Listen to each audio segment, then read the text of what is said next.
Welcome back. It's been about 10 years since the election that brought you into office as governor that took place. Yes. And there must have been a lot of time for reflections and, looking back and thinking things over. Do you agree that those elections that brought you into office were flawed? Of course, the court said the election was flawed. The court said, do you agree that it was flawed? Well, the court said so, and they didn't even stop at saying so. The tribunal counted the votes. But one interesting thing which Nigerians forget is that the tribunal that counted the votes did this subtraction of what they call my illicit votes. But they also found thousands of votes as illicit votes or rigged votes on the side of Abga and Governor Obi. And they removed quite a quantum, some thousands, from his own score. It was after doing this that they now said, based on the valid votes that they have, that he has more votes than me. So everybody, both parties had illicit votes. Both sides had illicit votes. But at the time... Somebody outrigged the other. At that time, if you remember very well, the Court of Appeal was the terminal court for governorship elections and National Assembly and even House of Assembly. It's only the presidency that went up to Supreme Court. I am quite confident that if that judgment had seen the Supreme Court, they will have nullified the election. That is the highest they could have done. Because if you don't come to equity with clean hands, you have rigged and got some illicit votes and run into big thousands. And you are saying that another person rigged and had some illicit votes. I mean, the law will say, you don't come to this court with clean hands. Or at the worst, they do what that tribunal had done and then punish two of us. And the legitimate punishment was nullification of the election, and we go for a fresh election. But be that as it may, I've pondered over it over the years, like you said, and I took some personal decisions, one of which is that I will never, never encourage my foot soldiers, my officials, my party men to rig election for me. I don't want those votes. So any election you see me go for, that's why you now say I go to court, because they will always try to outrig me. And I will be the one always crying. So that's it. So I have done some personal reflection like you asked me, and I've taken some personal decisions too. Do you agree that Nigeria is witnessing a rebirth in terms of political awareness and participation? And what can be done to encourage greater participation by the people? I'm afraid I do not agree with you. I will not. There is no rebirth. There is no rebirth. The politics of old and the practices of old, much, much better than what we have today. Today, government is the biggest business. Today, there are no jobs. No jobs all over the place. Everybody who's out of work, everybody who's out of school, get into politics. And these are people that are producing thousands from the tertiary institutions. I'm not talking about even the post-secondary now. Millions. And a lot of these people are uneducated. The greater majority are uneducated. The educated ones are also there. And today, government is the only big business. The economy is not thriving. There is no power. The industries are all closed down. The textile mills, oil palm, cocoa, derivatives, rubber and tire, they're all down, they're all gone. Flour mill. So everybody wants to become a politician? So everybody is a politician or a politician's hangers on.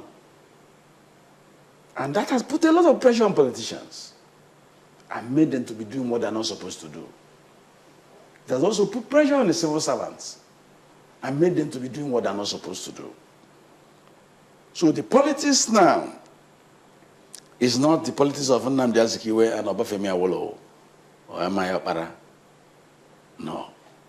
In those days, you see people who were ready to serve, burning desire to serve. And when they are serving, they have joy that they are serving their people. Today, if I open my drawer and show you the number of CVs I have, if I open my database in my computer now, you see that I have nearly 3,000 graduates. And out of these 3,000, I have compartments for those who are first class and second class. And I have more than 150 of them. No job. But those are the people I placed on urgent intervention. So sometimes I call to ask, can you take a first class person for me or a second class? Because I admire excellence. I like excellence. Anybody who has made a 2-1, second class upper division, or first class 1, should not suffer. But the country is upside down. And I don't know where we're going. So the politics is not yet right. It's polluted. We need to do a lot of filtration. We need to do a lot of centrifugation, if possible, so that some things can settle at the bottom. What do you recommend? I recommend that the government, and when I mean government, I mean all of us, because the legislature is part of government, that we should take leadership and governance of our country more seriously. We are not too serious. If we are serious, there's no reason why this economy should not have been stimulated so that we can provide jobs for our people. There's no reason why this economy should not be stimulated so that we can give welfare to the populace in this country. Would you agree with those who say that politicians of your generation, yes, and those older should step aside for yes, new blood to step in? Would this help? Would this bring the change that you're talking about? Well, you can't say that. There are certain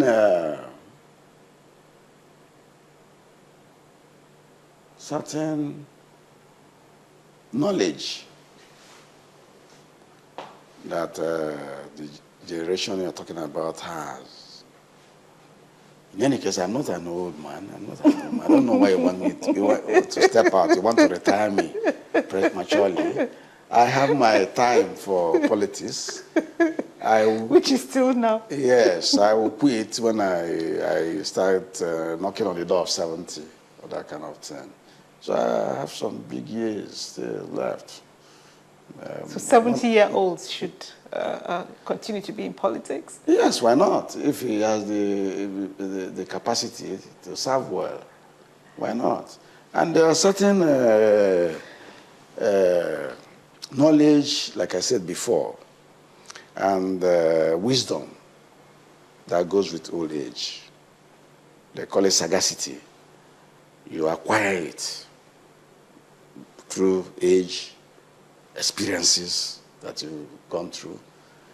I know that I'm wiser now than when I was governor. I am pretty wiser. There are certain situations I would have handled differently in a more diplomatic way, and but so be it. I did them, and I did them with this best sense of judgment that I had at that time, available to me at that time. So I do not quite agree that people of my generation, in fact, people of my generation, this is warning time for them, is that our time is getting up. Still talking about politics, is your party, the APC, doing enough to earn the electorate's confidence? APC, my party, is a party for change. Well, in the states that we govern, if you go there, yes, you will see that we are doing quite some magic. But all of this seems to be falling apart at the seams. People are deserting the party and going to PDP. And, there seems to be a lot of discontent in the rank and file. One thing I have learned is that playing opposition politics in Nigeria is difficult, especially in this presidential system. Playing opposition politics, difficult, especially opposition at the center, or even in states. In opposition, you should be ready to be a stoic. And in Nigeria, it's worse. It's worse. Because if you're in opposition, you will not get anything from the state government which you're opposing. You will not get anything from the federal government. And for people like us who are ex-governors, people say, oh, you are well off. You are wonderfully okay. That's it. So I have played opposition politics for 8 years. And I can tell you, it's not very, very, very easy to play. That's why some of those chicken-hearted people go back or run into. I'm not saying that all of them are not. They don't have good reasons to go, but majorly about 80% are going back because they can't play it. It's not easy. Nobody will give you contracts or patronage in opposition. Is it possible to get ahead politically without a godfather in Nigeria? Why not? It is. The only big godfather you need is the one upstairs. The Father, our God, our Heavenly Father. Let's go back to your time in office as we close this program. Your time in office as Governor of Anambra. Yes. You were reported to have closed down the office of the First Lady. Do you agree with those who say the office should not get such prominence? That office is not a constitutional office.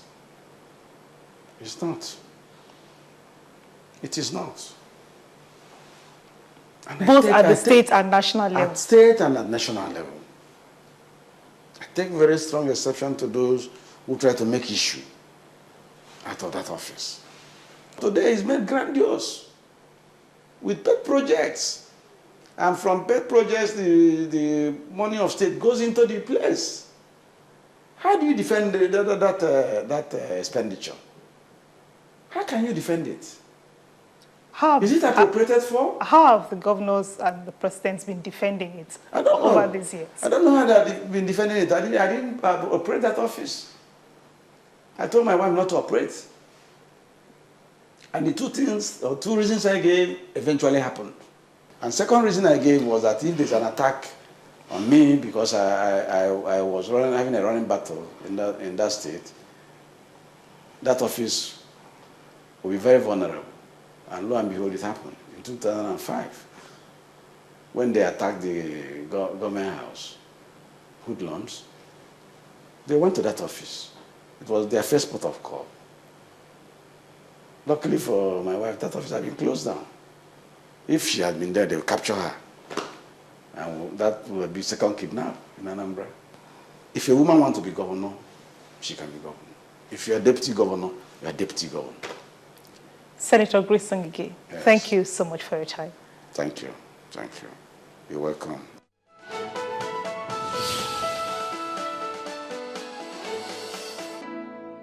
That's our program. I thank you for watching. Please join me again next week when View from the Top returns. But between now and then, let's continue our conversation online at channelstv.com. And please follow me on Twitter at ModeleSY so you know who my next guest is and so you can send in your questions for the Public Probes segment. Thank you again and have a good day.